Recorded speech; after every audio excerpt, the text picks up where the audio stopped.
Perfecto. Bueno, pues muy buenas noches a todos. Vamos a comenzar con nuestro taller de Easy sin velo de los días lunes. Y bueno, pues continuamos con el volumen 1, capítulo 5, y seguimos estudiando pues todo este tema de las diferentes propiedades que tiene lo que en su nivel más sutil conocemos como akasha, lo que en su nivel tal vez más crudo, más grosero conocemos como luz astral. Y bueno, pues vamos a seguir con esta lectura. Voy a compartir pantalla y vamos a ver si nuestro narrador virtual nos apoya el día de hoy.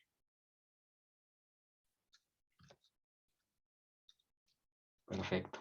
A ver.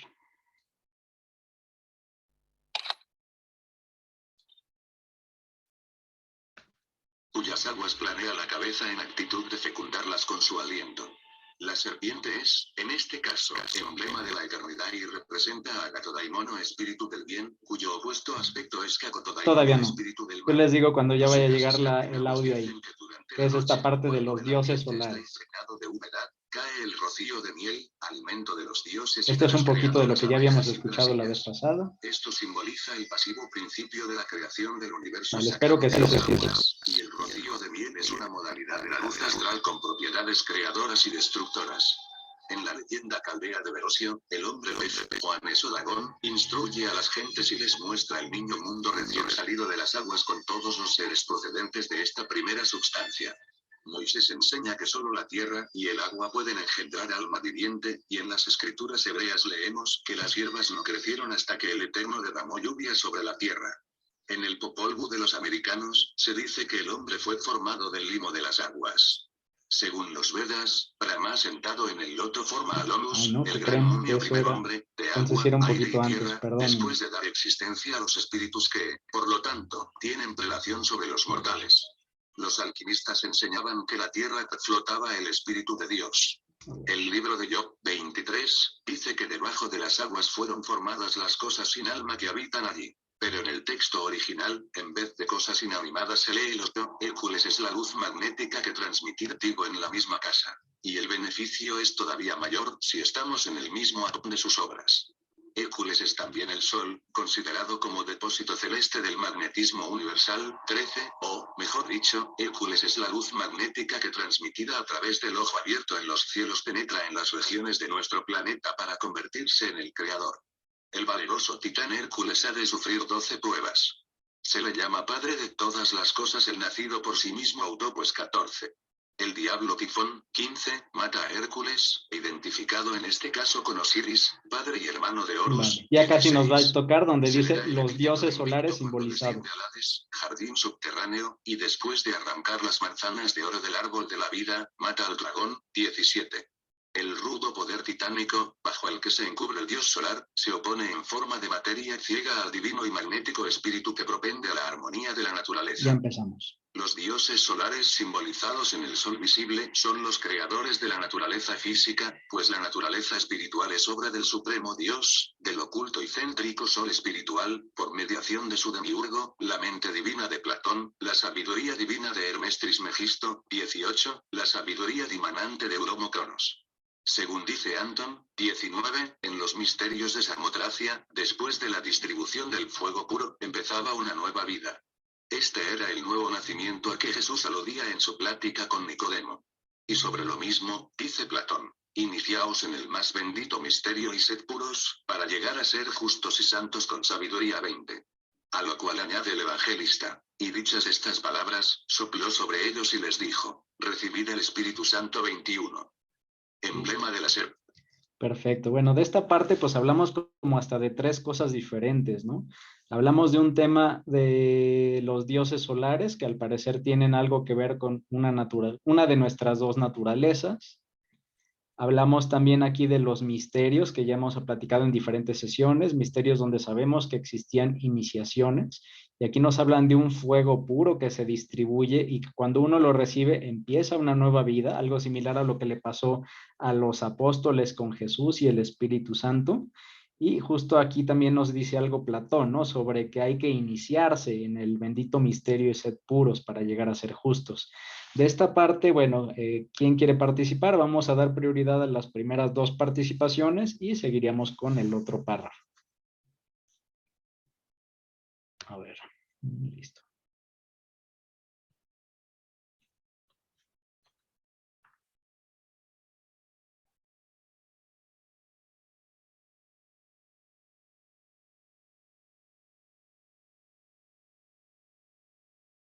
Vale, este sí está un poco más, como, no sé si complejo o con tres temas revueltos, ¿no? Vale. Ok, bueno, había comentado dos participaciones, pero creo que ya, ya se redujo, caray. No lo hubiera dicho. Este, vale, pues por lo pronto, pues una reflexión de esta parte puede ser, vamos a leerlo o revisarlo de nuevo, nos dice, los dioses solares, simbolizados en el sol visible, son los creadores de la naturaleza física, pues la espiritual es obra del supremo Dios, del oculto y céntrico sol espiritual, por mediación de su demiurgo. Aquí vemos que justamente lo que nos dicen es que pues la creación implica dos creadores y dos naturalezas, ¿no? Por una parte tenemos lo que es los dioses solares, asociados probablemente al dios físico que conocemos y que vemos, y que gracias a esos dioses solares que para nosotros interactúan mediante este sol que nos da luz, que nos da energía, que nos da calor, pues se materializa lo que para nosotros es vida, ¿no? Todos estos procesos pues, fisiológicos, biológicos que hacen que se dé la vida en este planeta, pues son obra de estos dioses solares. Ellos son los que hacen que sea posible esta manifestación, pero ninguna manifestación sería posible si no estuviera su contraparte oculta, ¿no? Que es lo que está, lo que no es visible, que es el espíritu. Ese espíritu que late en todas partes, pues también nos lo proporciona alguien, ¿no? Y ese alguien, pues es justamente este Dios oculto, este Dios que no es visible, este sol que no es visible y que de hecho está de algún modo escondido atrás del sol visible, ¿no? Se dice que uno tiene que lograr sobrepasar el sol visible, vencer a la parte material, vencer el sol material, porque atrás de ese sol material pues está el verdadero, ¿no? Está el sol oculto que es el que tiene la contraparte espiritual. Ahora, esta contraparte espiritual, pues aquí nos dicen que actúa a partir de justamente su demiurgo, ¿no? De su contraparte manifestada de la cual ya hablaba también Platón y lo relacionaba como la mente divina, y es mediante este demiurgo que estaría asociado a los dioses solares que recibimos toda esta parte de materia, toda esta parte de manifestación, ¿no? Pero al final pues no es más que un instrumento del otro, del sol oculto, del que no podemos ni siquiera percibir. Y bueno, ¿qué más nos dicen en esta parte? No sé si ahorita hay algún otro comentario. Si no, puedo seguir comentando un poco de este. Vale. Y a ver, luego, después de que nos hablan de que existen estas dos creaciones, la material y la espiritual, y que están estos dos soles, digamos, el visible, el físico y el escondido, pues también nos llevan de regreso a lo que hemos platicado, que es este tema de las iniciaciones, ¿no? Y que nos dicen que en uno de los tantos misterios, recordemos que están los misterios de Demeter, están los misterios de, ay, Dios mío, bueno, se me fue el nombre, perdón ¿cómo se llama esta persona que tiene que regresar a su reino, de la mitología griega? Lo he olvidado, perdón. Y bueno, hay varios tipos de misterios. Aquí nos hablan de unos que son los misterios de Samotracia, y dentro de ellos se decía que después de la distribución del fuego puro empezaba una nueva vida. ¿Qué será esto de la distribución del fuego puro? Siempre se nos ha dicho que al final la conciencia nos fue dada como si fuera un fuego, como si fuera un fuego que prende una velita, ¿no? Nosotros se dice, teníamos nuestra vela apagada, y ahí es cuando llegaron estos dioses que eran la mente y nos encendieron nuestra vela, ¿no? Y de igual modo, como ocurre de forma similar a como el hombre adquiere conciencia mediante la entrega de este fuego, pues también dentro de los misterios habían iniciaciones, y en las iniciaciones pues justamente se dice que se pasaba este fuego muchas veces del iniciador al iniciado. Ahora, ¿qué se necesitaba para poder recibir este fuego de la iniciación? Bueno, pues sobre esto nos habla más adelante Platón, ¿no? Que dice, bueno, para poder recibir la iniciación, para poder recibir este fuego, pues tienes que iniciarte en el bendito misterio, en el más bendito misterio, que es la búsqueda del sí mismo, y sed puros.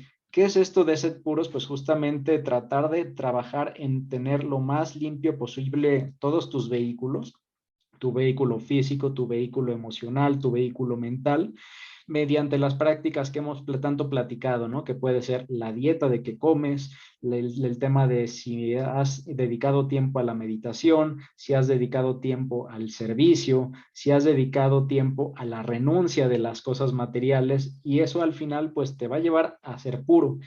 Y al ser puro, pues vas a empezar a actuar también, por ende, con sabiduría, ¿no? En el momento en el que de la renuncia llegas a la sabiduría, a la pureza, estarás listo, tu vehículo va a estar listo para poder recibir ese fuego. ¿Qué pasa si tú intentas recibir ese fuego pero no estás listo?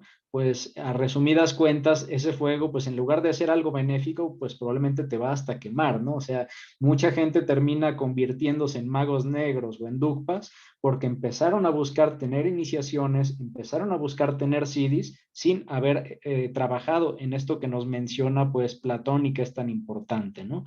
Y bueno, veo que hay ya dos manos levantadas, excelente, y vamos a escuchar primero a Rosy y después a Salomón. Adelante, Rosy. Gracias, mi querido Manu, y un abrazo y un beso a todos muy cariñoso. Algo rápido, fíjate que ahorita que comentabas esto de lo del sol, pues era muy común en Egipto. Ahorita me estaba acordando que lo vi hace poco en el glosario, que en Egipto había esto del culto del disco, no nada más en Egipto, sino que en muchos países, inclusive en Perú, en México, en muchos lugares, pero no hasta los últimos tiempos, porque esto empezó, bueno, se dice que con Amenofis III, y lo introdujo de la India meridional, y esto se refiere a lo del culto del sol bajo pues varias formas, ¿no? Como Ra, y que era idéntico al Adonai de los judíos. El círculo disco alado, inclusive, era el emblema del alma. El sol fue en un tiempo el símbolo de la deidad universal, que brilla ahora sí que sobre el mundo entero y sobre todas las criaturas.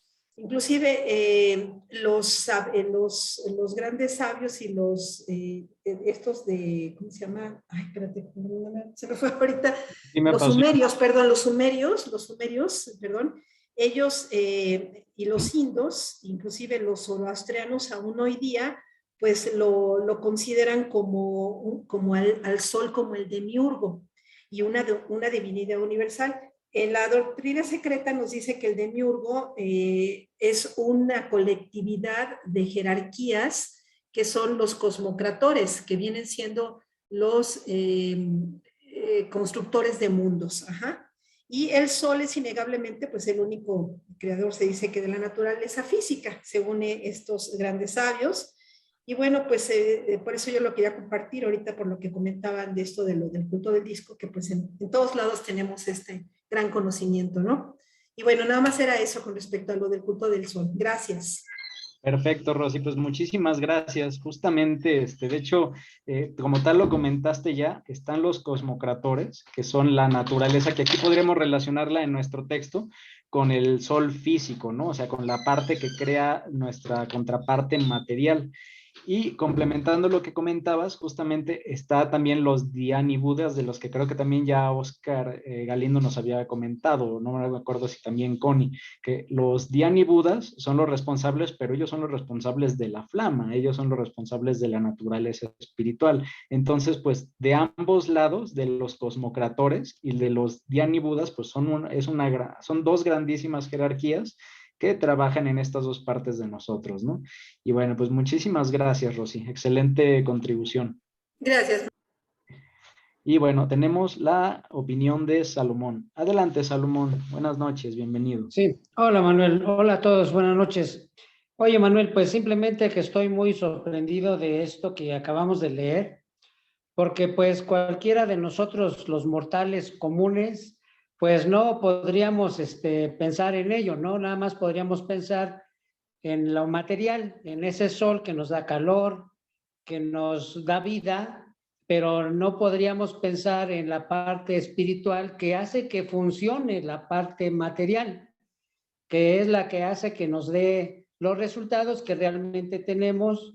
Y por otro lado, al final del párrafo menciona sobre la limpieza que uno debe de tener Fíjate que yo en algún tiempo atrás fui con los gnósticos que hay hoy en día, y ellos enseñan cómo cultivar ¿cómo se llama? El Kundalini, cómo llegar a cultivarlo, pero de una manera que realmente es, o sea, sin conocimiento, sin ninguna base.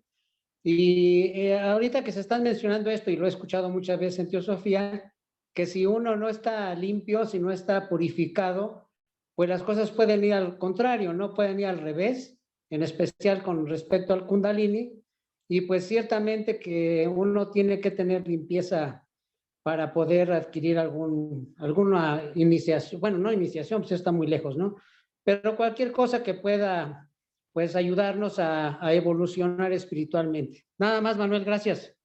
Perfecto, Salomón, pues excelente aportación y justamente es un muy buen ejemplo el que das, ¿no? Específicamente para la Kundalini, pues se dice que cuando uno la trabaja, pero si uno no tiene una purificación previa, ¿qué puede pasar? Al final la Kundalini, veámoslo como que es como si fuera una especie de sistema de tuberías de agua, ¿no?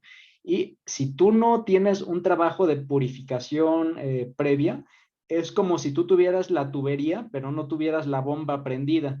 Entonces, ¿qué es esto? Si tú no tienes la bomba prendida mediante la meditación, la renuncia, el servicio, etcétera, lo que va a pasar es que todo tu trabajo del Kundalini, en lugar de irse a la corona, en lugar de irse a los chakras superiores, se va a ir hacia toda la parte del cuaternario inferior, se va a ir a los chakras inferiores.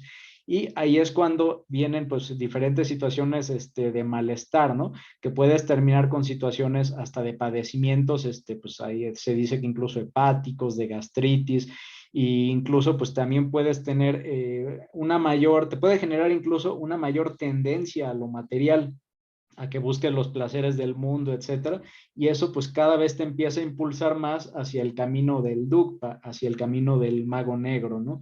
Por eso mismo se dice que pues hay que tener cuidado con esta tubería, ¿no? O sea, primero enciende la bomba y para encender esa bomba, para que el agua vaya hacia arriba, pues es este trabajo previo, ¿no? Y si ven, es exactamente lo mismo con la Kundalini, con el trabajo que hacían los espiritistas, que era muy diferente, ¿no? Del que hacían los teurgos, y por eso es esta parte de la importancia, y eso explica por qué en muchos grupos esotéricos pues se tomaban hasta 7 años o más de puro trabajo de purificación, de servicio, etcétera, antes de intentar siquiera desarrollar un Siddhi, ¿no? Muchísimas gracias, Salomón. Al contrario, Manuel, gracias. Perfecto. No, ¿de qué? Y bueno, ya la última parte de este párrafo por explicar era esto que dice, a lo cual añade el evangelista. Y dichas estas palabras, sopló sobre ellos, estamos hablando de Jesús, y les dijo, recibid el Espíritu Santo. Y bueno, sabemos que a partir de eso, los apóstoles comenzaron a presentar diferentes dones, ¿no? Donde creo que el más importante o el más relevante del que se habla fue el Dios de profecía, que tuvieron, aunque también tuvieron otros dones como el don para hablar varias lenguas, que eso se dice les permitió difundir la palabra pues en diferentes territorios donde eran pues culturas bien diferentes a las de ellos, ¿no? Esto para nuestro mundo del esoterismo, pues nosotros lo podríamos interpretar como iniciaciones que les dio Jesús a sus apóstoles, y justo les dio el fuego del Espíritu Santo, y eso fue pues cuando ellos ya habían pasado una serie de pruebas, ¿no? Para esto los apóstoles pues digamos que de algún modo ya habían muerto, o sea, habían muerto a su vida terrenal, habían renunciado a ella y ahora pues estaban con una nueva vida espiritual. Y bueno, vamos a pasar al siguiente párrafo. ¿Puedo decir algo, Manuel? Salomón, pues no estaremos No te respetando preocupes. la regla. Está bien, perdón, ok. Y si gustan, yo sé que ahorita seguramente quedaron algunas opiniones pendientes. Sigamos la mecánica de, por favor, anótenlas si tienen oportunidad en su celular, en un texto, y al final de la sesión las retomamos, ¿les parece? De acuerdo. Vale, excelente. Vamos a pasar al siguiente párrafo, igual con las primeras dos participaciones, así que bueno, pongamos mucha atención. Aquí ya lo tengo señalado y vamos a poner a nuestro querido narrador. Serpiente. Este simple acto de la voluntad bastaba para transmitir el don de profecía en su más alta modalidad, si tanto el iniciador como el iniciado eran dignos de ello. A este propósito dice el reverendo Gross, sería tan injusto como antifilosófico menospreciar este don, cual si en su presente modalidad fuese corrompido retoño o consumida reliquia de una época de ignorante superstición. En todo tiempo intentó el hombre levantar el velo que oculta a sus ojos lo futuro y, por lo tanto, siempre se tuvo la profecía por don concedido por Dios a la mente humana. Zwinglio, el reformador suizo, daba por fundamento a su fe en la providencia del Ser Supremo, la cosmopolita enseñanza de que el Espíritu Santo inspiraba también a la más digna porción del mundo pagano. Admitida esta verdad, no es posible suponer que los paganos dignos de él no pudieran recibir el don de profecía 22. Ahora bien, ¿qué? Vale, creo que este está, aunque tiene más texto, creo que las ideas son más cortas. Creo que solo tiene esta parte una o dos ideas. Vamos a dar un momento a que las revisen. Y, bueno, ya tenemos una primera participación de Caro. Pues, Caro, bienvenida, te escuchamos. Buenas noches. Hola, gracias, Manuel. Aquí cuando habla de que los paganos son dignos de recibir este don, yo lo interpreto como que aquí hay una libertad de creencia o de pensamiento que no te limita a tener una religión, sino que tus acciones hablan más por ti que la religión que profesas, lo veo así. Como que si tú haces tus cosas, haces obras de sacrificio, de servicio, no importa si perteneces a una religión o no, eres digno de recibir estos dones. Perfecto, Caro, pues justamente, ¿no? Aquí nos dice que pues no está esto atado a la religión católica o alguna otra. En el momento en el que tú te dedicas a trabajar en tu interior y a trabajar en estos temas que hemos platicado, del servicio, la búsqueda por el bien común, la meditación, o en el caso de Occidente, la oración, todo eso de algún modo te va a ir abriendo la puerta, ¿no? Y sincronías, de aquellas famosas tal vez sincronías de Carl Jung, van a pasar en tu vida que te van a llevar a situaciones que te van a llevar a probablemente sueños, que probablemente te van a llevar a conocer a algún maestro, ya sea en este plano o en otros, y que finalmente te van a llevar a este tema de las iniciaciones, ¿no? Este tema de los dones, de los CDs, pues es algo que tú te lo vas ganando y es independientemente del camino, ¿no? Obviamente hay que entender que estos dones, pues uno no los consigue buscándolos, por irónico que parezca, ¿no? Más bien, usualmente uno no debe de buscarlos, por el simple hecho de tú dar servicio, implícitamente te llegarán y una vez que te lleguen tienes que entender que no son para ti, no son para seguir dando servicio, son tus herramientas. Eso es lo que diferencia muchas veces un sendero de mano izquierda a un sendero de mano derecha. El sendero de mano izquierda, pues muchas veces va a buscar el conseguir CDs para, pues, justamente tener una ventaja, digamos, competitiva, ¿no? Mientras que para el que está en un sendero de mano derecha, pues los CDs es algo que te llega por añadidura como resultado del servicio que estás dando y es una herramienta para que tú sigas haciendo lo que ya venías haciendo, pero no está atado a ninguna religión. Y bueno, pues muchísimas gracias, Caro. Perfecto. De este párrafo, pues creo que ya Caro mencionó lo más relevante. No sé si tengamos algún otro comentario. En caso contrario, pasaríamos al siguiente. Vale, perfecto. A ver.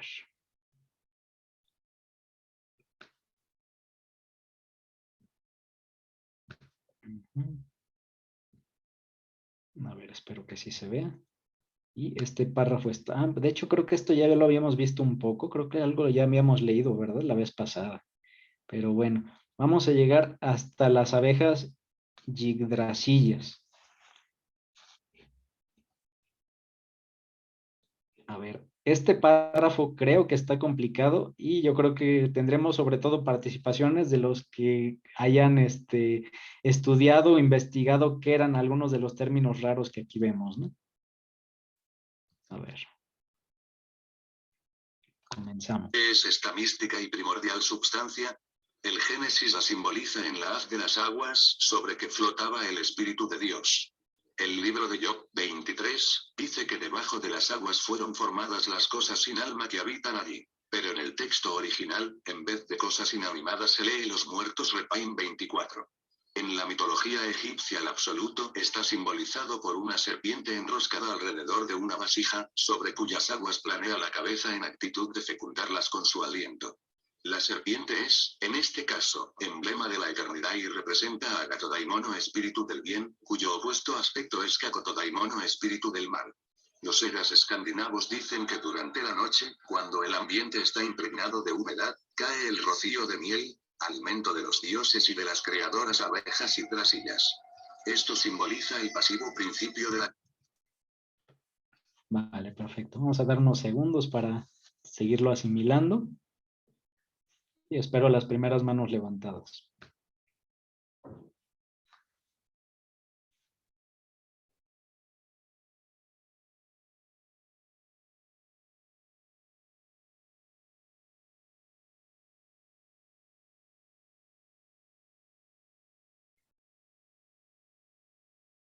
Vale, perfecto. Pues, Caro, adelante, te escuchamos. Aquí cuando hablo de Agatodaimon o espíritu del bien, según lo que nos explicó Oscar, la otra oportunidad entiendo yo que es la tríada superior, que es el Atma, el Budi y el Mana superior. Por eso lo cataloga como el espíritu del bien, porque es lo más puro, es la esencia de Dios que contenemos, y asumo que el opuesto, el Cacotodaimon, el espíritu de mal sería el cuaternario inferior, nuestro vehículo que debemos dominar. Gracias. Perfecto, Caro, excelente. Pues justamente, de hecho, esto lo podemos ver, a ver, voy a googlear un poquito. Sería bueno si podemos encontrar alguna imagen que nos ayude a visualizar esto que justo nos comentas, Caro. Yo creo que una de las imágenes que más nos ayuda y que ya yo creo que la mayoría, muchos estarán familiarizados, es con nuestro famoso y querido caduceo, ¿no? Que este caduceo, como vemos, pues tenemos las alas en medio, que es justamente pues la parte de la elevación espiritual, y para poder llegar a esta elevación, pues tenemos estas dos serpientes que están entreroscadas entre sí, ¿no? Tenemos a una que representaría justamente lo material, el espíritu del mal, como bien mencionabas, Caro, y otra que sería pues el espíritu del bien o la parte espiritual, ¿no? Siempre estamos en descensos y ascensos. Hay periodos donde buscamos desarrollarnos más en la parte de la materia y es cuando descendemos al inframundo, y después de que morimos a esta parte material, renunciando a muchísimas cosas, es cuando llegamos al ascenso, ¿no? Que es cuando llegamos a la parte contraria de esta luz. Recordemos que estas dos serpientes es la misma luz, esto es la misma luz astral que nos lleva al final a la parte más sutil, que es el akasha. Tenemos la parte espiritual que estaría relacionada más a la akasha y la parte material que estaría más relacionada a lo que conocemos en teosofía como luz astral. Y bueno, es justamente, estas son nuestras dos naturalezas contra las cuales, o más bien con las cuales vamos interactuando, ¿no? Y también quería ver si vienen aquí las vasijas, a ver, vasija egipcia serpiente, porque hay unas vasijas justamente en Egipto que lo que se ve es que en la parte de en medio de la vasija se ve justamente una serpiente que le da, digamos, toda la vuelta a la vasija, o sea, haciendo justamente pues un círculo, un diámetro, y eso representa justamente al espíritu que está como flotando, está arriba de las aguas, que usualmente las aguas pues están a la ras de donde estaría flotando en la vasija la serpiente. Y a ver, quería ver si encontraba por aquí alguna rápido, pero ay, no sé si esta sea, a ver.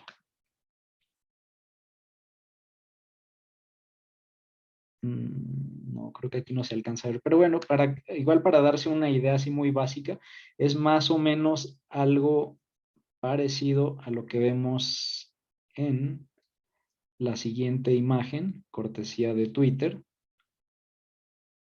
que, ya no se ve.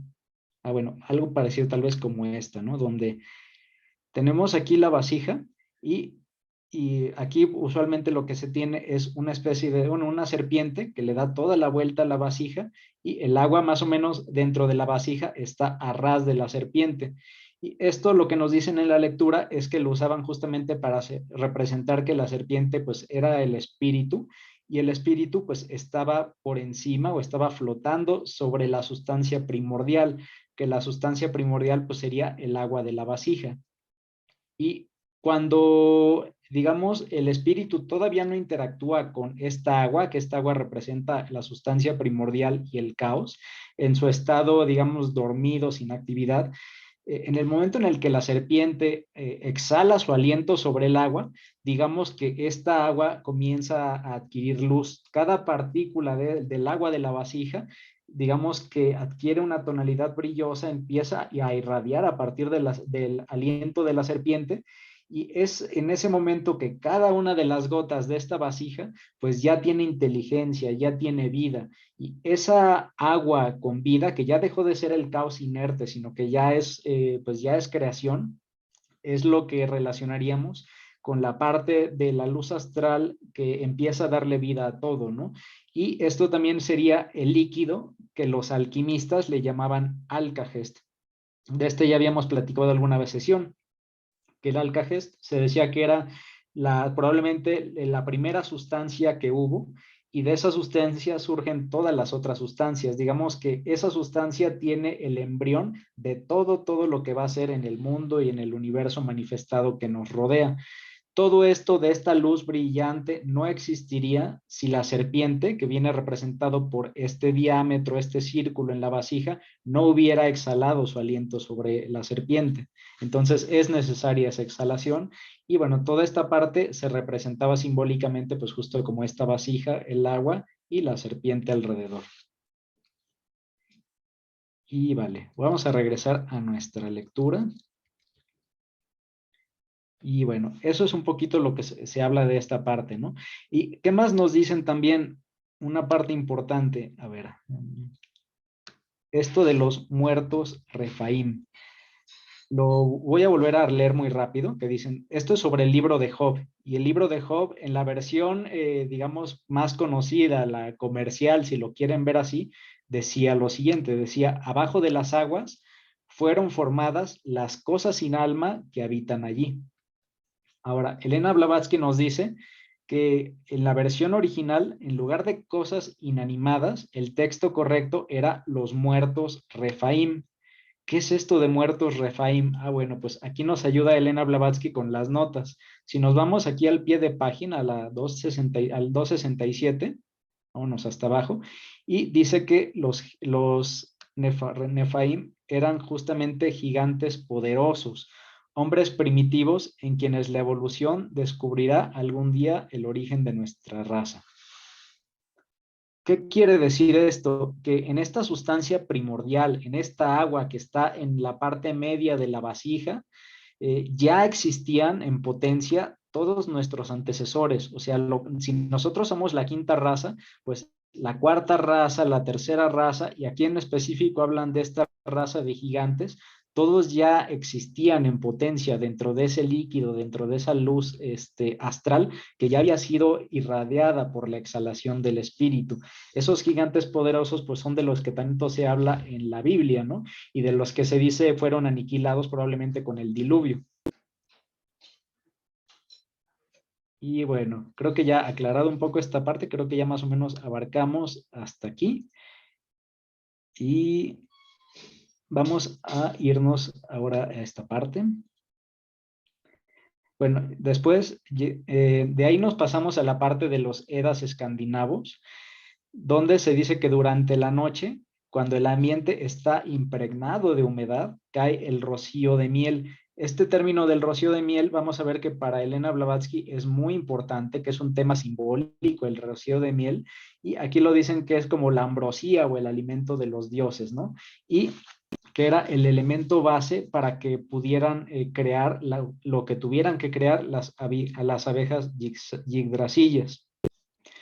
Ya Rossi nos hablaba que habían unos cosmocrátores, que eran los que creaban nuestra parte material, y aquí justamente pareciera que nos dicen que esos cosmocrátores se apoyan de este rocío de miel para poder crear lo que tienen que crear. Más adelante vamos a ver a qué se supone que es este rocío de miel. Y a ver. Vale. No sé si tengamos alguna opinión, si no vamos a pasar al siguiente párrafo. Nos quedamos ahorita pendientes de entender qué es el rocío de miel. Por lo pronto sabemos que este rocío de miel surge en las noches y surge cuando hay humedad. No sé si esto sea simplemente una curiosidad o si sea algún tema velado, ¿no? Y bueno, vamos a seguir.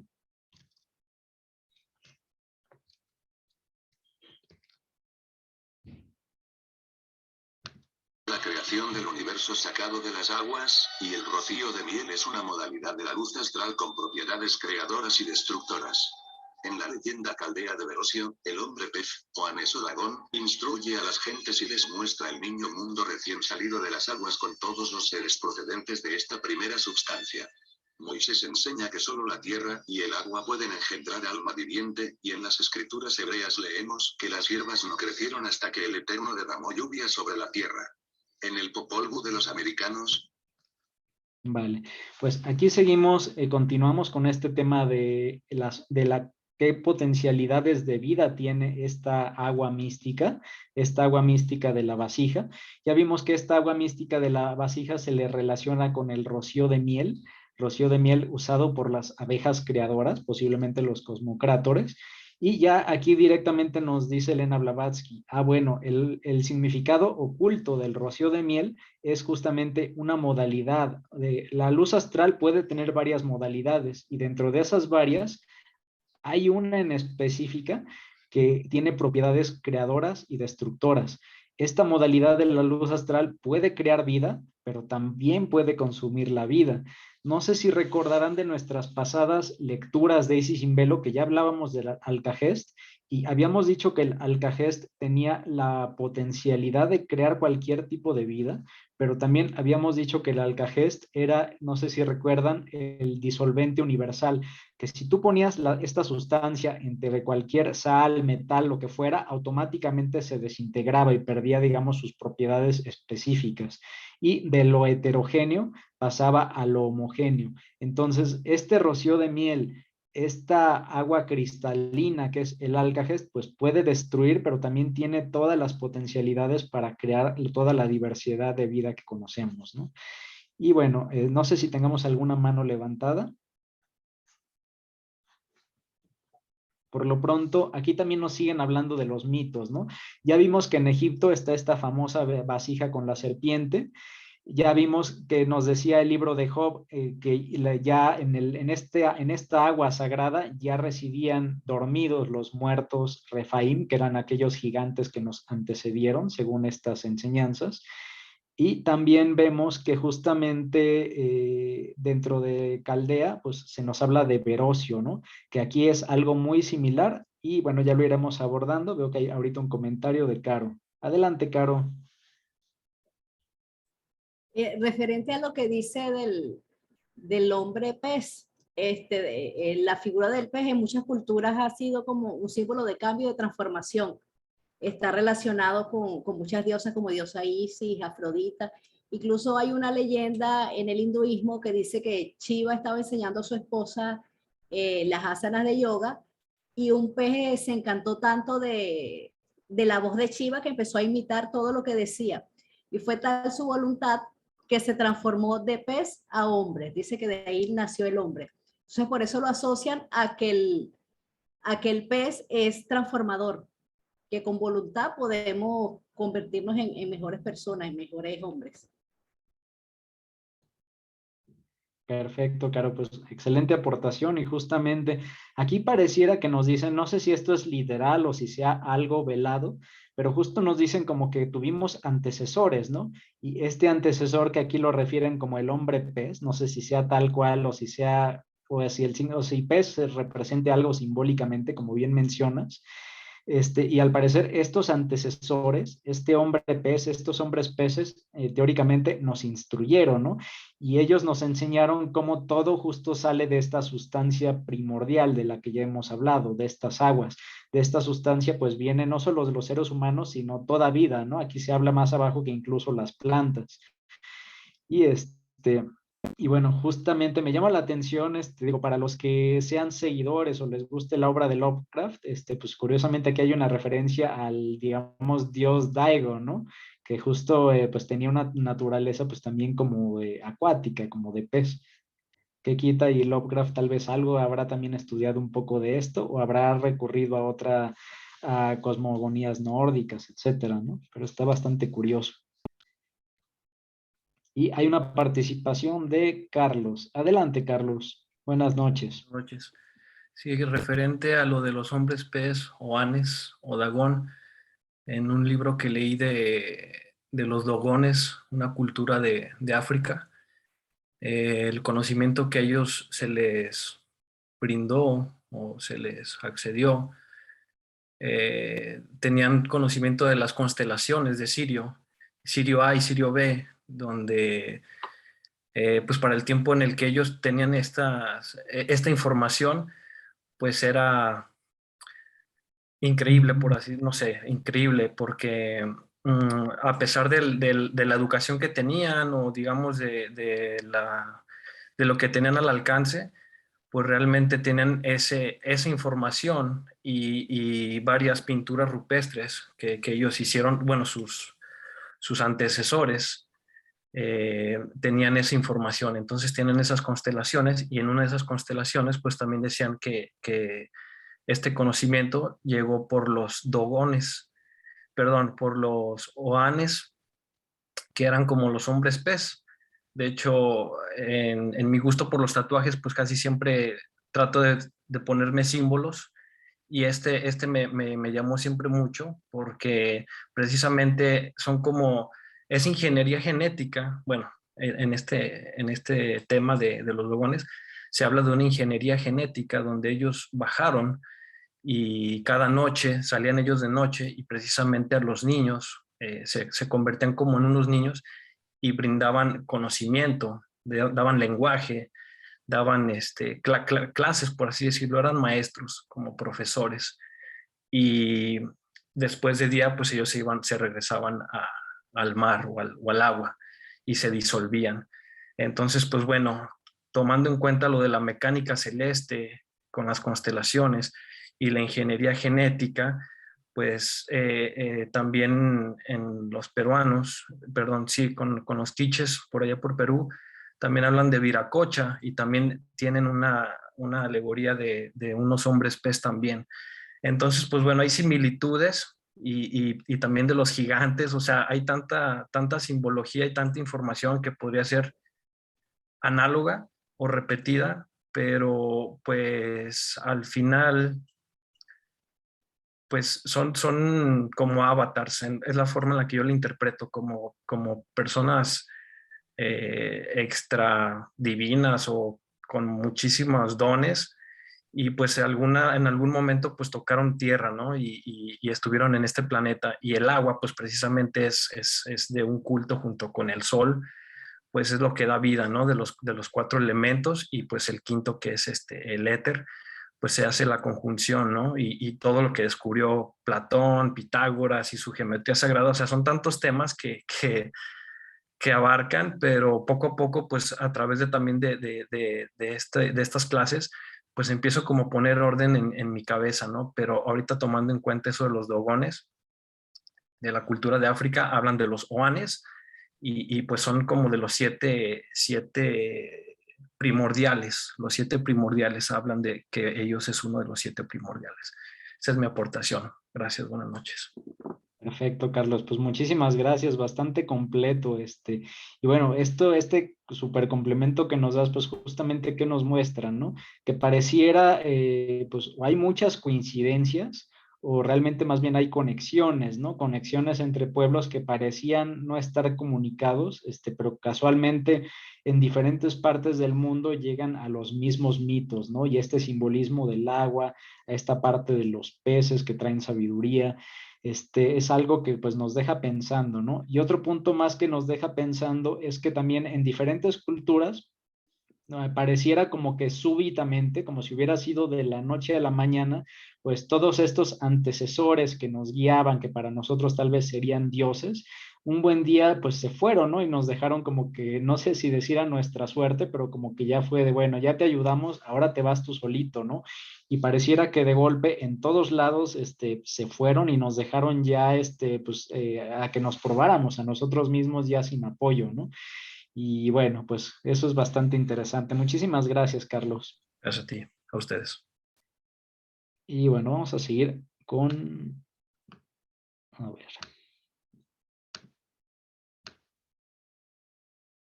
esta parte. Esta va a ser una parte chiquita para ya después abordar de lleno el Alcagest y no cortar el texto. Vamos a seguir con la parte de leyendas, pero ahora con el Popol Vuh y con la India con Brahma. Se dice que el hombre fue formado del limo de las aguas. Según los Vedas, Brahma sentado en el loto forma a Lomus, el gran munio primer hombre, de agua, aire y tierra, después de dar existencia a los espíritus que, por lo tanto, tienen prelación sobre los mortales. Los alquimistas. Vale, hasta este punto creo que es exactamente como la misma idea, ¿no? De mostrarnos cómo en diferentes culturas, en diferentes religiones, pues pareciera que toda la vida viene del agua, ¿no? Aquí lo vemos tanto con las leyendas del Popol Vuh como justamente con Brahma, que cuando está sentado en el loto, pues forma a lo que sería el primer hombre, ¿no? El gran Muni, y que justo lo forma de agua, aire y tierra. Recordemos aquí como la parte simbólica, ¿no? Que probablemente en agua, aire y tierra, pues estarán hablando probablemente de nuestra naturaleza física relacionado con el elemento tierra, nuestra naturaleza emocional y probablemente mental, sobre todo la emocional relacionada con el agua, y ya la parte más mental, sutil y espiritual asociada al aire, ¿no? Entonces, bueno, aquí estamos viendo un poco de lo mismo, cómo todo nos lleva exactamente a la misma enseñanza de que todo vino de estas aguas, ¿no? De estas aguas primordiales, que para nosotros pudiera tal vez muy probablemente relacionarse a esta modalidad de la Akasha, que es el Alcagest, ¿no? El que ya dijimos que tiene dos polos, uno que crea y uno que destruye. Y bueno, esta parte era demasiado cortita, no sé si tengamos alguna participación, si no voy a pasar ya a la parte interesante que es lo del Alcagest. Vale, a ver. Pues vamos a leer ya todo este párrafo, que ya es con el Alcagest y los alquimistas. Ya habíamos hablado un poco en pasadas sesiones del Alcagest, aquí lo vamos todavía a profundizar más. Estas enseñaban que la tierra primordial o preadámica, Alcagest 25, es como el agua clara, en la segunda etapa de su transmutación en substancia primaria, que contiene todos los elementos constitutivos del hombre, no solo por lo que atañe a su naturaleza orgánica, sino también el latente soplo de vida dispuesto a la actuación vital o, lo que es lo mismo, el espíritu de Dios flotante sobre las aguas o el caos, que de este modo se identifica con la substancia primaria. Por esta razón aseguraba Paracelso que era capaz de formar homúnculos, y el insigne filósofo Tales decía que el agua es el principio de todas las cosas de la naturaleza. ¿Qué es? Perfecto, voy a dar unos segundos para seguirlo leyendo en silencio y asimilando, y esperamos las primeras manos levantadas.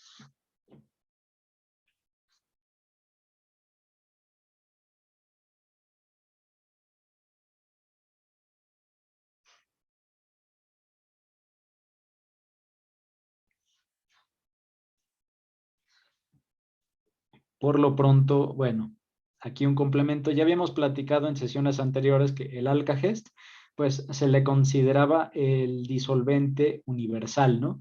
Que de hecho, pues se diría que Paracelso, cuando se dice que él lo descubrió, que él encontró el Alcagest e incluso lo pudo utilizar. Y se dice que uno de los grandes problemas de Paracelso es si tienes un disolvente universal, que cualquier cosa con la que entre en contacto la deshace, pues el primer problema de Paracelso sería ahora cómo lo contengo, ¿no? O sea, no había copa o recipiente donde lo pudiera mantener y deshacía absolutamente todo. Probablemente le costó muchísima investigación y trabajo el poder contener esta sustancia para que pues no se la llevara a la tierra, ¿no? Y pues hablábamos de esa parte que tiene destructora, su polaridad llamémosle negativa, pero también tiene su polaridad positiva que nos dicen que en esta agua, que aquí lo mencionan que en su segunda modalidad, en su segunda transmutación es como agua clara, cuando está así, tiene, digamos que, no sé si poder decir la estructura genética o la memoria genética de cualquier cosa que no se nos pudiera ocurrir dentro del universo, ¿no? Al parecer en ella existía toda la lógica para poder crear cualquier mineral, cualquier planta, cualquier animal e incluso los homúnculos. Este tema está curioso, ¿no? De hecho, bueno, no sé si a este punto tengamos alguna mano levantada. Creo que esta ya la tenías tú levantada, ¿no, Carlos? Entonces, vamos a seguir con la de Guillermo. Y adelante, Guillermo, por favor. Gracias, Manuel. Hola, amigos, hola, amigas. Comentando únicamente sobre que la filosofía griega fue una búsqueda continua sobre lo que llamaban el arjé, o sea, de qué estaban hechas todas las cosas.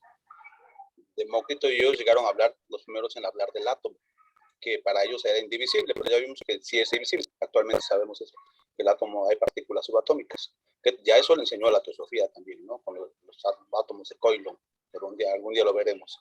Bueno, entonces en algunos de los filósofos griegos llamaban a que buscaba una sustancia que llamaban protea o proteo. Había un dios llamado Proteo, que curiosamente era un dios que vivía en el agua y que se transformaba a veces en alga, a veces en un pez, luego se iba convirtiendo en un animal, un lagarto, y se convertía en piedra.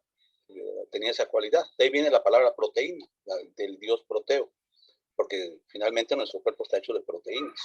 Entonces, la sustancia proteica, en teosofía se nos dice que es el álcajes.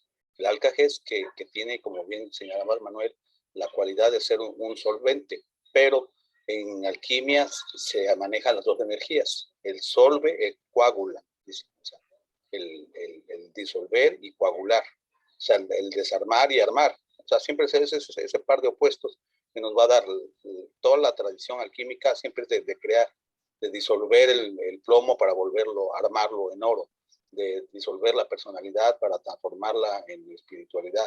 O sea, siempre es esa cualidad de disolver y crear. Y la sustancia que se maneja primordialmente es ese llamado álcages. Y por eso se decían que algunos que practicantes de magos, como precisamente aquí habla de Paracelso, de que dice que con esa sustancia, hablábamos, ahora que estábamos hablando de las novelas, el golem, por ejemplo, de cómo tú podías darle un soplo de vida al barro, que es la tradición hebraica, yashidista, de hacer un golem, hacer un homúnculo, o sea, un humanoide, un minion, diría yo, en tiempos modernos, que pudiera tomar cierta como conciencia, como un tulco, como un tulpa más bien, ¿no? Pero eso es manejando las energías que sí las hay y que aquí estamos empezando a estudiar. Y da para mucho ver qué sustancia es la sustancia primordial proteica, de la que hace, en un inicio es un sopicaldo, decía mi amiga Clarisa de España, ¿no? Es como una sopa de caldo de lo que se va a armar todo, ¿no? Al final, que es Mula Praricti al final de la historia. Bueno, pues cuánto. Perfecto, pues muchísimas gracias, Guillermo. Pues justamente, ¿no? Hablamos de este término que pudiera ser tan raro para varios, incluyéndome, el de que es un homúnculo, pues ya lo dijo Guillermo, ¿no? Son como una especie de minions, que justo aparecieron, se dice accidentalmente. De hecho, les voy a mostrar una imagen yo creo que a veces la imaginación nos ayuda más que 1000 palabras, ¿no? Vamos a pedirle ayuda a San Google y aquí vamos a encontrarnos unas imágenes, a ver.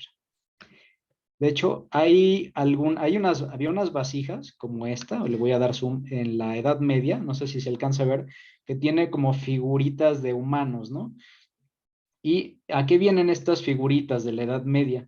Se dice que dentro de los alquimistas, pues Paracelso estaba pues jugando con el Alcagest, buscando descubrir la piedra filosofal, o sea, él quería descubrir, recordemos que la piedra filosofal, el objetivo era conseguir la eterna juventud, y en sus experimentos para lograr llegar a la piedra filosofal, pues se dice que algo pasó, y dentro del Alcagest con el que estaba trabajando, pues algo brotó, y lo que brotó fue lo que dice Guillermo, un humanito, un minion, una figura que más o menos mediría 30 centímetros, y que se hizo esta como leyenda tan popular que en muchas vasijas y otros elementos de la Edad Media, pues justo los ilustraban, ¿no?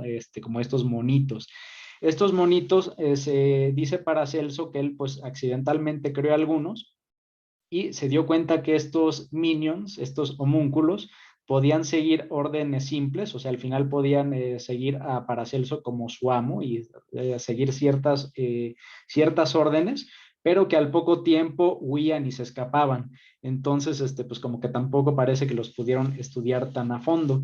Se dice que después de Paracelso hubieron otros más alquimistas que encontraron métodos para crear a estos enanitos, y esos métodos pues ya son diversos, ¿no? Hay algunos que decían que un homúnculo se podía crear, yo creo que mucho de esto será simbólico, si no es que fantasioso. Algunos decían que se podía crear a partir de un horcado, de un colgado, de una persona colgada. En el momento en el que ese colgado, se dice, tiraba su líquido seminal, si ese líquido caía en la tierra, donde hubiera cierta vegetación, lo que podía crecer Mandrágora. exacto, lo que podía crecer, como dice Guillermo, es una mandrágora.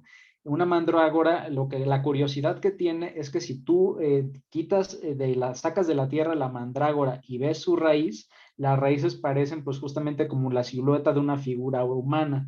Y bueno, se dice que sobre esa mandrágora, si tú hacías ciertos elementos, si tú le aplicabas ciertos métodos alquímicos y mágicos, y lo ponías con barro y otras cosas, pues de esas raíces de la mandrágora, pues salía este minion del que nos habla justamente Guillermo, ¿no? Y a partir de ahí, pues ya te podías tener como tus ayudantes.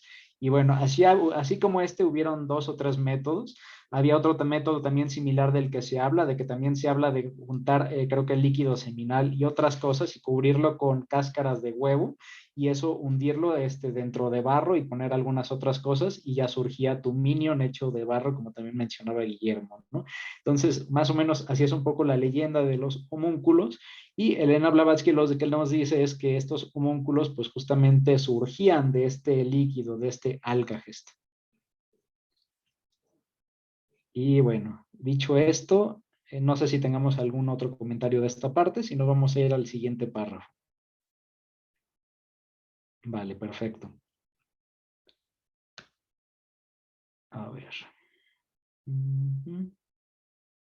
Vale, vamos a leer esto. Lástima que está cortado, pero bueno, a ver a dónde nos lleva.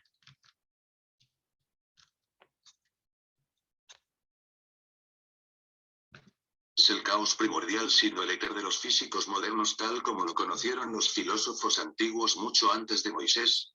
El caos es el éter de ocultas y misteriosas propiedades que contiene en sí mismo los gérmenes de la creación universal. El éter es la Virgen Celeste, madre espiritual de todas las formas y seres existentes, de cuyo seno, fecundado por el Espíritu Santo, surgen a la existencia la materia y la fuerza, la vida y la acción. A pesar de los recientes descubrimientos, que van ensanchando los límites del saber humano, todavía se conocen muy incompletamente la electricidad. Vale, a ver, vamos a leer esta parte. Bueno, aquí nos siguen hablando de esta sustancia primordial, que vemos que simbólicamente se relaciona con el caos, que Elena Blavatsky dice que también no es otra cosa que el éter de los físicos modernos. En los pasados párrafos nos la hemos pasado hablando del agua, ¿no? Y hemos dicho que esta agua es una modalidad de la akasha. Bueno, en este párrafo me parece que ya estamos hablando de la akasha, pero en otra modalidad, en una modalidad, no sé si decirlo, más sutil, más relacionado tal vez al aire, que sería justamente el éter.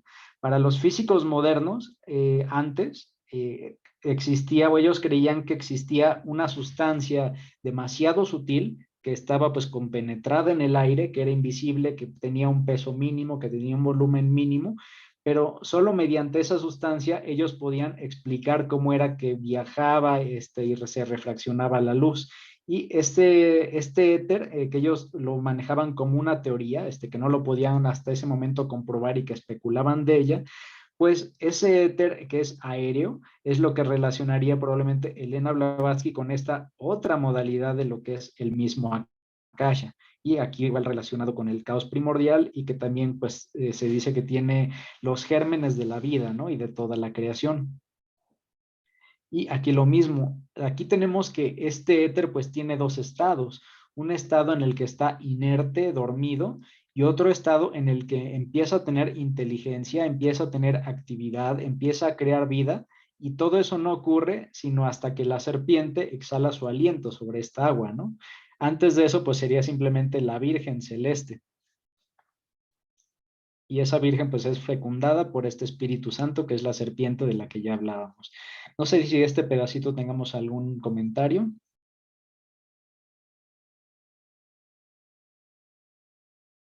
Vale, voy a avanzar rápido al siguiente.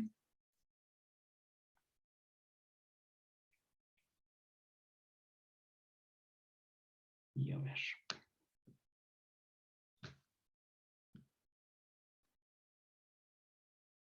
A ver, no sé si me pasé de página.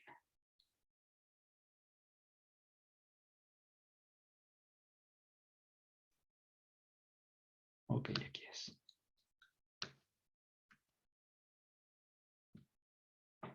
Vale, vamos a seguir con este pedacito de la lectura.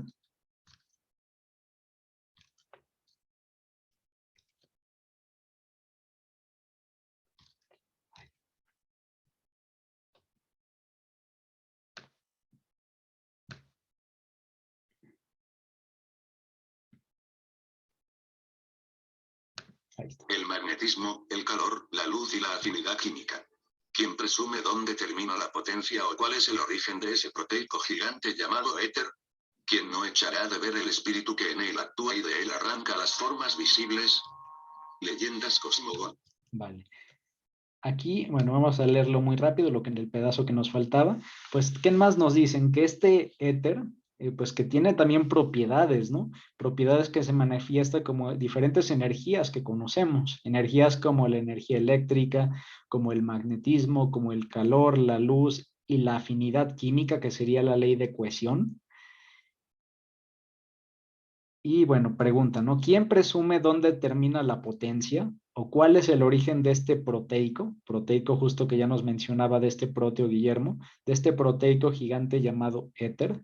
¿Quién no echará de ver el espíritu que en él actúa y de él arranca las formas visibles? Bueno, pues lo que nos dicen es que esta sustancia, además de crear todo tipo de vida, además de ser el disolvente universal, además de tener dos polaridades, una positiva, una negativa, pues también está directamente relacionada con los fenómenos físicos que vemos, ¿no? O sea, con la electricidad, el magnetismo, el calor, la luz, y de hecho sabemos que todo lo que hoy conocemos probablemente no existiría si no existieran estas fuerzas, ¿no?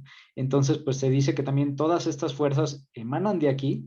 Y también Elena Blavatsky aquí nos dice de algún modo que pues no estamos yo creo que ni cerca de descubrir todas las demás fuerzas que nos falta conocer que vienen de esta fuente, ¿no? Por eso la pregunta de quién presume, o sea, quién presume ya conocer toda la naturaleza de este elemento, pues yo creo que nadie, probablemente los siguientes años pues seguiremos conociendo y conociendo nuevas fuerzas, propiedades nuevas, ¿no? Que hoy pues probablemente solo algunos ocultistas ubicarán. Y bueno, pues prácticamente creo que eso es. Creo que esta parte no hay mucho más que decir. No sé si tengamos algún comentario, si no voy a pasar ya al siguiente párrafo. Adelante, Connie, por favor.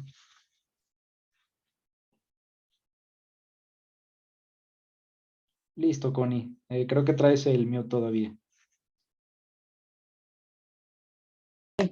Ya, Perfecto. gracias. Disculpe, creo que todo esto que menciona prácticamente vienen siendo, como dijéramos, vienen siendo hijos de Foucault.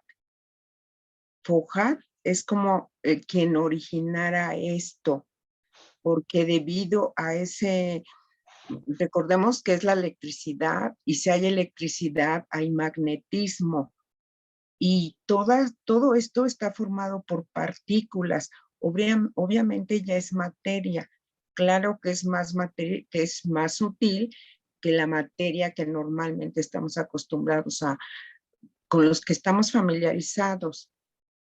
Pero desde mi punto de vista, creo que de ahí viene. Y todo esto no son más que manifestaciones de esa energía que se traduce en electricidad y que a su vez si hay electricidad hay magnetismo. Gracias. Perfecto, Connie, muchísimas gracias. Pues justamente, ¿no? Esto pues al final más bien sería como un elemento más sutil, o sea, como así como pasamos de lo físico a lo líquido, de ahí a lo gaseoso, pues podremos pasar todavía de ahí más allá, ¿no? Y ya estar hablando pues de estas leyes, de estas fuerzas, ¿no? Que tal vez no las podemos de algún modo ver, pero sí que podemos percibir sus efectos, ¿no? Y de los cuales denotan tanta inteligencia al punto que se han podido expresar como, pues, como fórmulas matemáticas, ¿no? Entonces, bueno, esta es una parte más sutil, pero es exactamente lo mismo, pero pues cada vez nos vamos a ir encontrando niveles más sutiles, hasta que ya no tengamos tal vez ni una forma de expresarlo con palabras. Gracias, Connie. Y bueno, vamos a pasar al siguiente párrafo.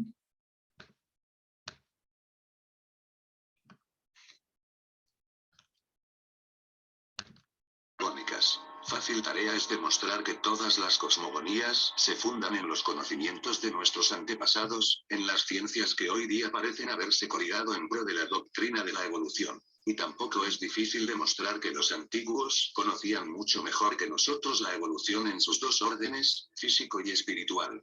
Para los antiguos filósofos, la evolución era una doctrina axiomática, un principio que abarcaba el conjunto del universo, mientras que los científicos modernos aceptan la evolución bajo hipótesis especulativas de carácter particular cuando no negativo. Es inútil que los jerarcas de la ciencia moderna rehuyan el debate diciendo que la enigmática fraseología del relato mosaico no concuerda con la definida exégesis de las ciencias experimentales. Por lo menos está. Vale, perfecto. De esta parte, no sé si tengamos algún comentario. Voy a dejar igual algunos segundos para que lo puedan releer.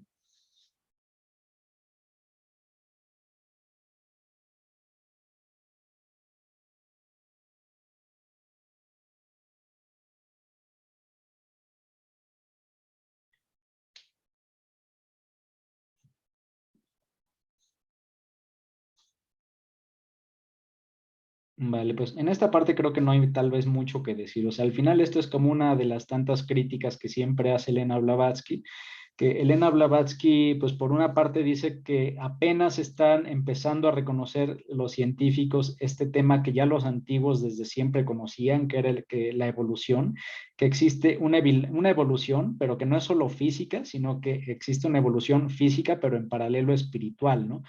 Prácticamente el espíritu primero se desarrolla y cuando el espíritu pues ya no puede actuar con ese vehículo físico porque ya le queda corto, ya le es insuficiente, pues vendrán otras encarnaciones donde esos nuevos cuerpos pues estarán mejor dotados para poder manipular o para poder demostrar esos dones que ya tiene el espíritu que antes tenía, ¿no? Que desarrolló pero que no tenía forma de expresarlos porque no tenía un vehículo que pudiera, ¿no? De ahí que se dice que almas más viejas, por ejemplo, pueden experimentar una gran intuición, algunos telepatía, algunos sueños lúcidos, etcétera, mientras que otros no, pues puede ser que probablemente fueron personas que ya tuvieron más vidas, más experiencias y su cuerpo pues ya les quedaba corto para su alma, ¿no? Entonces tuvo que crearse en un nuevo cuerpo más ad hoc al alma que ahora tenía, ¿no? Entonces siempre va en paralelo la evolución pues física y espiritual, ¿no? Van de la mano. ¿Y qué más nos dice? Pues que si analizaran los científicos un poco más a fondo sus teorías y las contrastaran con las historias fantásticas de nuestras religiones, pues a ver, se darían cuenta que pues no, o sea, que sí hay una correspondencia, que no eran cuentos de niños. Pero bueno, también comenta Elena Blavatsky que al parecer todavía los científicos de su tiempo pues estaban lejos de aceptar estas comparaciones. Bueno, no sé si esta parte tengamos ya algún comentario, si no pasaría al siguiente párrafo.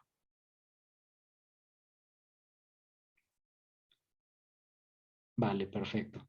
Vamos a pasar al siguiente. De hecho, bueno, son las 9:20, entonces va a ser este nuestro párrafo final y vamos a llegar ya al final a las conclusiones donde, bueno, pues todos podremos opinar y con más tiempo. Vale, va el párrafo final del día de hoy. Fuera de duda que todas las cosmogonías contienen el símbolo de las aguas y del espíritu que las fecunda, cuyo significado está de acuerdo con el concepto científico de que el mundo no ha podido ser creado de la nada. Todas las leyendas cosmogónicas dicen que en el principio los vapores nacientes y las tinieblas cimerianas reposaban sobre las aguas, dispuestas a ponerse en actividad apenas recibido el soplo del irrevelado, a quien los sabios primitivos presentían, aunque no viesen, porque su espiritual intuición no estaba tan entenebrecida como ahora, por sutiles sofismas. Si no determinaban con toda precisión el tránsito del período silúrico al de los mamíferos, pongamos por caso, y si la época cenozoica estaba representada por las diversas alegorías del hombre primitivo, del Adán de nuestra raza, no por ello hemos de inferir que los sabios de entonces y los caudillos de pueblos no supieran tan bien como nosotros la sucesión de las épocas geológicas. En los días de Demócrito y Aristóteles. Vale, pues este fue nuestro párrafo final. Y, bueno, hay una participación de Juan Carlos. Adelante, Juan Carlos, por favor. Realmente es un poquito de varias cosas. ¿Qué pasaba con los evangelistas? Pues estos comían pescado y cordero y como quiera recibieron el Espíritu Santo, pero los paganos también recibían dones, entonces eran vegetarianos o se consagraron de otra manera. Yo creo que se consagraron mentalmente. Y en cuanto a la creación de la tierra, viene siendo pues estéril y el agua es la que la fecunda. Por eso es que Paracelso, para formar sus homúnculos, necesitaba también tierra, ¿verdad? Que viene siendo estéril y el agua la fecunda. Y por último, el último de comentario era el hombre de Vitruvio está parado en un círculo y parado en un cuadrado. Uno representa la parte física y la otra la parte espiritual. Entonces, como que intuía Da Vinci lo de las dos cosas, lo parte espiritual y lo físico, y que de alguna manera lo quería plasmar en una imagen. Es cuanto. Vale, pues muchísimas gracias, Juan Carlos, pues justamente. Perdón, Juan Carlos. ¿Ibas a decir algo más? No, ya fue todo, es cuanto. Perfecto.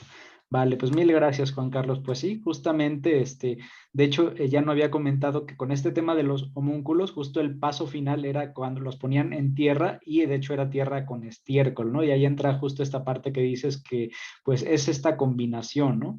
Es, de hecho, pues, se dice que hay una tríada que crea todo, que es justamente la humedad, es la luz y es el azufre. Y a partir de esta tríada, que se relacionaría también con estos elementos que hemos venido mencionando, pues vendría toda la vida, ¿no? Este era un tema un poco hermético de esta tríada de sal, azufre y luz. Y bueno, pues justamente como dices, pues yo creo que también Leonardo da Vinci, pues no solo intuía, sino que probablemente yo creo que él tenía acceso a material o incluso probablemente pertenecía a agrupaciones donde sí que ya tenían como que muy estudiados algunos de estos conceptos, ¿no? Y bueno, pues afortunadamente nos los hizo llegar por medio del arte. Mil gracias, Juan Carlos. Y bueno, tenemos un comentario de Liliana. ¿Qué tal, Liliana? Buenas noches. Hola, buenas noches. Bueno, buenas noches a todos y muchas gracias. Yo les doy mi humilde opinión, a ver si está bien o está mal. Pero para mí toda la lectura de hoy versó fundamentalmente sobre la calle. Y ese agua, la vasija y la serpiente me representa justamente Fojat, como dijo la hermana, fecundando el agua. Y entonces ese acaya sí que sería, tiene la potencialidad de absolutamente todo. Y si tiene la potencialidad de todo, tiene de la vida, de todas sus formas, y también, ¿por qué no?, el de disolverla, porque tiene la información que le trajo Fojat para absolutamente todo lo que tenga que pasar en este universo. Esa es mi opinión. Perfecto, Lili, no, pues lo entendiste excelente. Yo creo que la mayoría coincidimos justo con lo que nos comentas y es en efecto, ¿no? O sea, aquí hemos venido hablando de una dualidad, que es la sustancia primordial y el espíritu, que lo hemos visto representado el espíritu probablemente con la flama, con el fuego, con el Espíritu Santo, con esta flama que se entregaba en los misterios. Tenemos el agua representada en como el contenido de esta vasija. Y curiosamente, en este párrafo, ¿qué se nos dice? ¿No? Que al principio era oscuridad. De hecho, aquí lo tenemos que al principio, pues todo era vapores, nacientes y las tinieblas. ¿Por qué tinieblas? Porque las tinieblas esotéricamente lo relacionaríamos con lo absoluto. Lo absoluto es un concepto tan alto que no tenemos forma de capturarlo con ninguna de nuestras ideas. Esta es la verdadera luz, pero sin embargo, para nuestra conciencia que es tan limitada, esa que es la verdadera luz, para nosotros sería oscuridad, sería tinieblas. Y no es hasta que esas tinieblas exhalan, esas tinieblas serían esta misma serpiente. Y cuando las tinieblas se manifiestan por primera vez exhalando sobre el agua, es lo que ya nos comentas, Lili, que viene pues toda esta parte de la vida, ¿no? Entonces, la única forma por la que podemos saber que lo absoluto existe es por su manifestación. No podemos ver la causa directamente, pero podemos de manera, dándole la vuelta de manera indirecta, descubrirlo mediante sus efectos, que sus efectos pues fueron la creación de todo, ¿no? Si podemos entender cuál es el patrón que se repite una y otra vez en nosotros, en lo que está a nuestro alrededor, en el sol, en la naturaleza, en las plantas, si nos damos cuenta que existe un código, no sé si es un código genético, un código matemático, etcétera, y nos damos cuenta que hay un mismo patrón para todos, pues nos daremos cuenta que existe como una firma, ¿no? Y es justamente, pues, de algún modo Dios firmando todas sus obras. Y no puede ser de otra forma porque nosotros no somos algo aparte de Dios, nosotros somos una extensión de Dios. Entonces, pues tenemos que ser exactamente un reflejo de su propia naturaleza, ¿no? Es como cuando si un guionista crea un personaje, forzosamente ese personaje que creó el guionista, pues debe tener características de quien lo dibujó, de a quien se le ocurrió, ¿no? O al menos de otras personas a quienes el guionista conoció, leyó, etcétera. Pero siempre al entender lo que está a nuestro alrededor, pues vamos a entender un poco más de quién fue aquel que creó todo, ¿no? Porque al final, pues todo es una extensión. Y bueno, ¿qué más nos dicen aquí? Pues que han habido diferentes periodos, que esos periodos ya los conocían los antiguos, que esto no es un tema recién descubierto por la ciencia moderna, los periodos como la era cenozoica y otras, y que bueno, esto ya venía desde estas alegorías. Y bueno, tenemos una participación además de Connie. Adelante, Connie, por favor.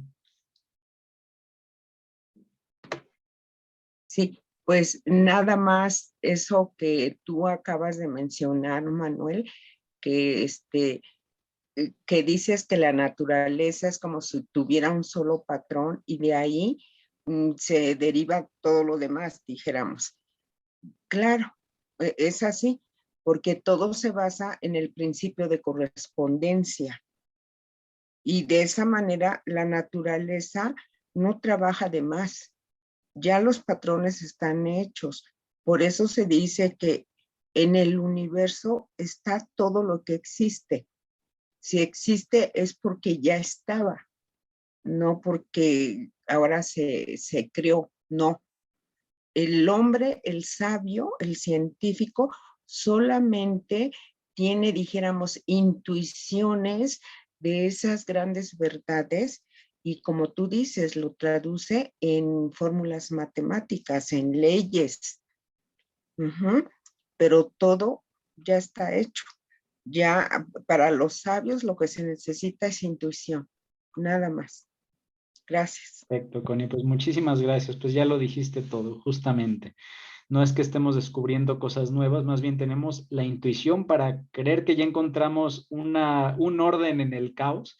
Y cuando es el momento culminante, pues cuando nos damos cuenta de que esa intuición la podemos constatar a partir de axiomas y axiomas que luego los podemos comprobar y experimentar y repetir, ¿no? De manera mecanizada.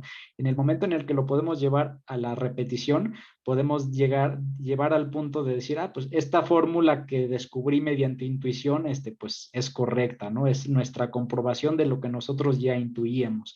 Si nosotros no intuyéramos antes, pues difícilmente haríamos todo el cambio, toda esa metodología, todo ese método para tratar de comprobar una idea que teníamos, ¿no? Todo siempre surge con un chispazo. Muchísimas gracias, Connie. Y bueno, pues hemos terminado ya la lectura del día de hoy. Ahora sí, si tenemos algún comentario pendiente, creo que por ahí tenía uno Salomón, no me acuerdo, creo que había alguien más que también tenía otro, pues tenemos pues un tiempo, unos 10 minutos para hablar de lo que gusten, de lo que hemos platicado. Y bueno, pues se abren los micrófonos. Salomón, no sé si recuerdo que tenías algo que comentar. Sí, bueno, es que cuando se hablaba de Jesús, cuando se despide de los apóstoles en Pentecostés, ellos reciben al Espíritu Santo y hablan lenguas diferentes idiomas, porque necesitaban ir a los diferentes pueblos donde se hablaban diferentes idiomas. Lo que quiero decir nada más es que, pues, los impostores de esta parte bíblica creen que realmente es algo como mágico, de que uno puede hablar idiomas sin que nadie le entienda. Lo digo porque me topé con varias personas que pues son ministros o pseudo ministros de alguna religión y empezaban a hablar como un idioma extraño y realmente nadie les entendía. O sea, eso no es hablar lenguas, porque una lengua se habla cuando cuando alguien la sabe interpretar. Por ese lado, Manuel, y pues cuando se hablaba de rocío de miel, a mí, bueno, yo como soy muy teórico y muy literal, entonces yo lo relacioné precisamente con el rocío que hay en las mañanas, en las madrugadas, y ese rocío es tan beneficioso para el reino vegetal, porque yo siempre me he preguntado cómo es que en primavera los árboles retoñan si todavía no llueve. Bueno, hay ciertos años en que no llueve en primavera, y entonces, pero sin embargo los árboles retoñan. Y entonces, en una ocasión escuché este comentario de que es por el rocío, porque precisamente en primavera, como ya no hace tanto frío, ese rocío es cuando les beneficia a los árboles y empiezan a retoñar. Nada más eso, muchas gracias. Perfecto, Salomón, pues mil gracias. Eso es un excelente comentario. Justamente, bueno, de hecho, sobre tu primer comentario, que es el tema del don de lenguas, pues sí, poco sentido tendría que se hubiera dado esta iniciación, este don a los apóstoles, si no lo fueran a usar, ¿no? Si no fuera a tener una utilidad para la humanidad. Y esto es algo bien común dentro de las escuelas esotéricas, que uno puede decir, pues es que yo quiero el don de visión a distancia, ¿no? Y resulta que no tienes el don de visión a distancia, pero de repente, sin buscarlo, desarrollas un don para, por ejemplo, sanar con la imposición de manos, ¿no?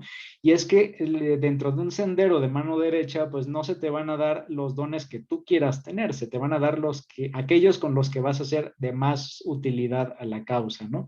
Y en este caso, pues para los apóstoles, pues de ahí va a ser de tremenda utilidad el don de lenguas. Y bueno, también de lo que comentabas, pues justamente el rocío, pues sí, pues seguramente tendrá muchas propiedades.